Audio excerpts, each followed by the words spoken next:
So far, you've seen that we've been using string.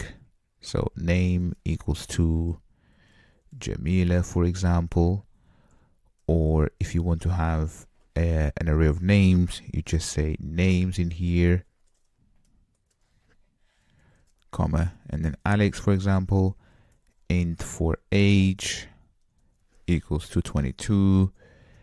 Let's say boolean is, and then adult equals to, and then false, so on and so forth. So have a look. Here we have different data types. So we have a string here, we have a string array, we have an integer, we have a boolean. Maybe if you have, for example, a double as well, then you might say balance, for example.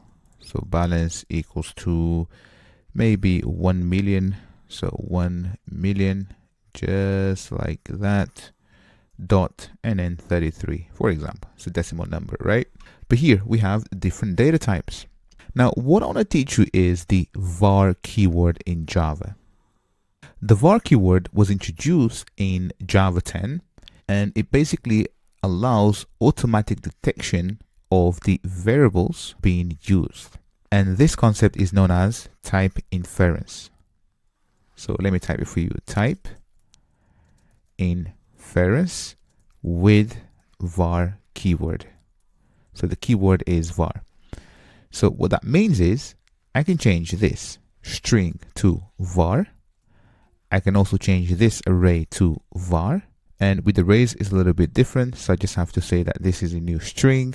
And then here I can also change this to var instead of int, boolean, var, double, as well as var. Now have a look. So I don't need to basically specify the data type each time I'm defining a new variable. So I'm letting Java taking care of that. So it's using type inference, i.e. automatically detecting the data type based of what we have on the right hand side. So equals, and then in here, the same here. So names equals, and basically this, when we compile, this will actually be the correct data type. Now this var keyword works for pretty much every single data type out there. So even if it's an object or not, it will work. Now you might be saying, cool, so this is nice, but can I use this keyword everywhere? The answer is no. You can only use the var keyword for local variables, i.e., so if you have a method and within that method you have some variables, then absolutely go and use the var keyword. But for example, in here, so within this class, if I have, for example, a field, so I'm going to say private and then string and then brand, for example, equals to Amigos code. So this right here, so this variable belongs to the instance of this class. So you learn about classes and objects later, but here you cannot say var, so private and then var, because this is not a local variable. So the var keyword will not work in instances like this. Also, if you have a method, so here let's just say public static void and then print brand, for example, and here let's just say string, and then you take brand, and now you might be thinking, right, so can I pass var in here? So absolutely not, right? Because so here, if I was to invoke print brand, at this point you can pass. So if I say name, this name right here is a string. The name is a string, therefore it can be passed as an argument into this method in here. But I cannot say var in here, so this will not work. So the cool thing is also, if I change this to 1, for example, so it will know that this is an integer, therefore it cannot be passed as an argument into this method, which accepts only strings. So if I just revert that, and to be honest, this is it. So obviously there are other things such as generic types and lambdas, which you cannot use the var keyword.